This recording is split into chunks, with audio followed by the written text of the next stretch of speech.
Hello, this is Carl Johnson, and welcome to Optimistic Opportunities. Our guest today is Shelly Green, and she has a legacy behind her of helping Durham Visitors Convention Bureau for several decades continue our growth in our lovely city here in Durham, North Carolina. So I am so excited to have Shelly here today. And first of all, thank her for her service to our community. We're not here to talk about work.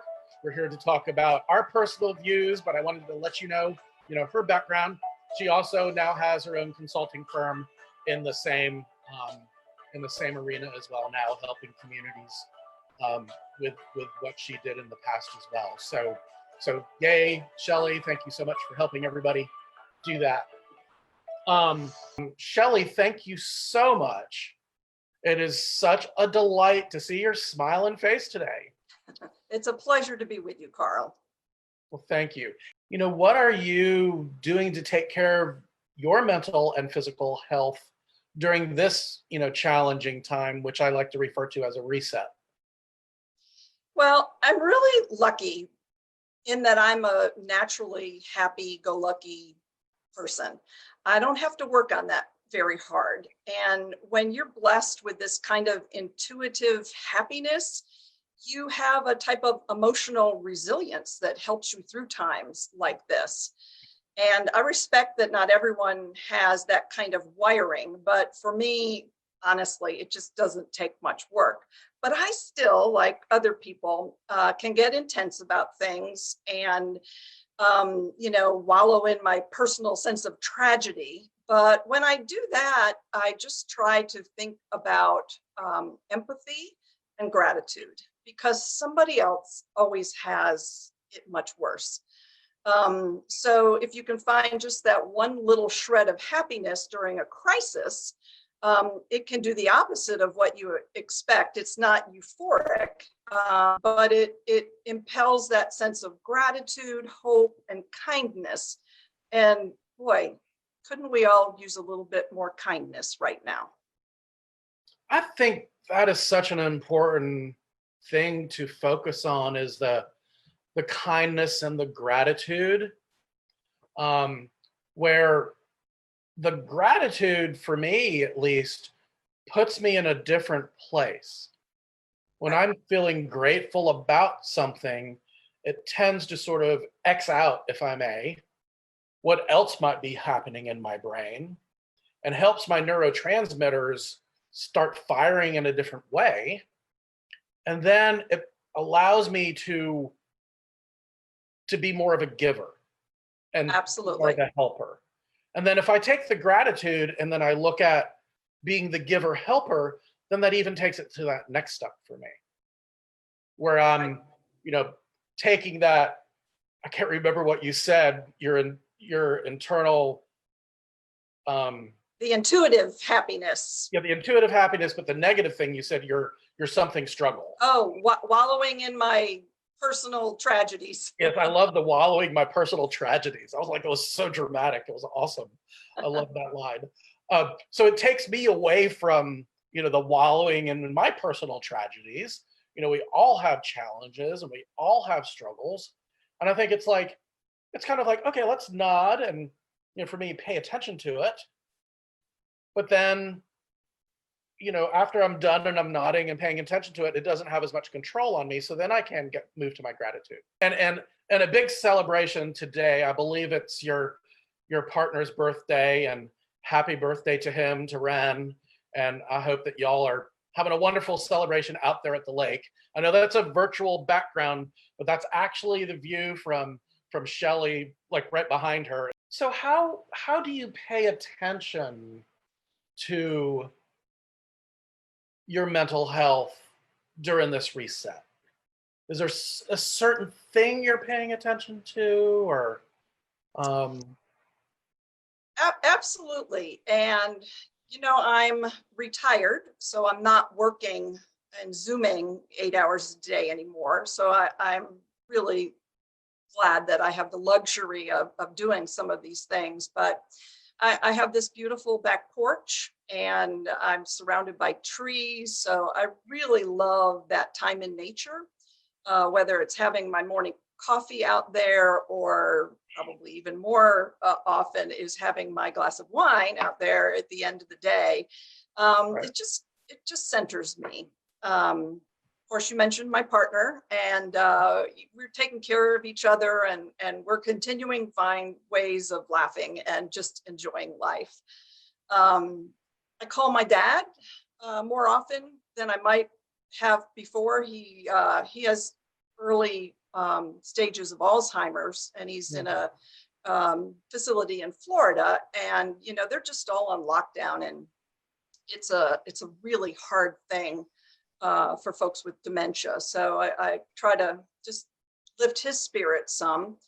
My siblings and I now have a Zoom meeting once a week, and we go for like 90 minutes, 2 hours, 3 hours, just talking to each other.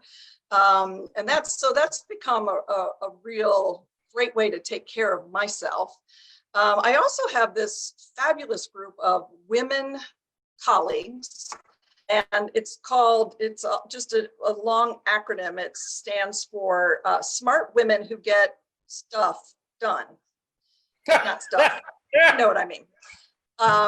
And we have a Zoom cocktail hour once a month. We're having one tonight.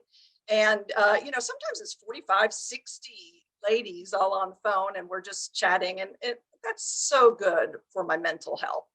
But some other things, I'm cooking a lot, which I love. I'm taking an online class in ethics, which has always been a huge interest of mine. And sometimes even lately I've been writing poetry. So I've found a lot of ways to take care of myself during this time. I'll throw a curveball. What have you learned to live without? Totally switch it out. Oh, gosh. I think the thing for me that's hardest to live without is going out to eat in restaurants. I hate to admit this, but when I lived in Durham and worked in Durham, I was so busy. I ate out 6 nights a week. And I loved it. And Durham's the place to do that because you have so many fabulous food options. But with the pandemic and really sheltering at home, I do takeout once a week, and otherwise I'm cooking. So I really miss that. I also I had a personal trainer. And so those twice a week strength training sessions have gone by the wayside. And then I guess the last thing that I really miss, my daughter, who's 25, she lives in Charlotte. And I used to go down and visit her for, maybe once every 3 or 4 weeks. And I haven't done that. I visited her once just about 2 weeks ago for the first time since January. And I really miss that part too. Yeah. For me, it is also not being able to go out and have dinner at a local restaurant. Although last night, as seen on social media, on my personal Facebook page, I did go out for the first time and sat on a patio safely away from others. And the server had his mask on and gloves, and they weren't allowed to pour regular water into a glass. They had to bring a bottled water, and they didn't serve it. They just put it on the table. And Right. it didn't feel odd or strange because I was so grateful to be there with some friends. And we sat at a bigger table so they would be 6 feet away. And check all those boxes off. Yeah, I was checking every box off because I really don't go and hardly do anything unless it's absolutely essential. So that was so fun. That's one thing I definitely do miss. And I miss seeing my friends. I get together with some friends about every month in person, and we have not moved to doing it virtually on Zoom or whatever other type of video connecting software is available. But yeah, that's part of it. But this has helped me personally, where I actually look forward to doing this. And I hope everybody else that's watching enjoys it every week as you come back, and new friends every week too. That personally, this is so important to me, where I get that connection again with somebody, and somebody I've known for years, but maybe not as well as, we're getting to know each other today. But just building the relationships deeper now. I really find joy in that. Are there other connectivity type things you're doing with people to build relationships deeper now? Sure. I mean, I'm consulting, so I do have some clients. I'm working with a small county in eastern North Carolina right now, so that really satisfies the dual role. I think I was telling you before we went live that I am an introvert, a really, really deep introvert. And that's when I said, oh my gosh, I'm shocked, but I didn't say it out loud, but I'll say it now. Well, most people who have known me for a long time are shocked because I'm not shy, and being an introvert has nothing to do with shyness. It's how you get your energy.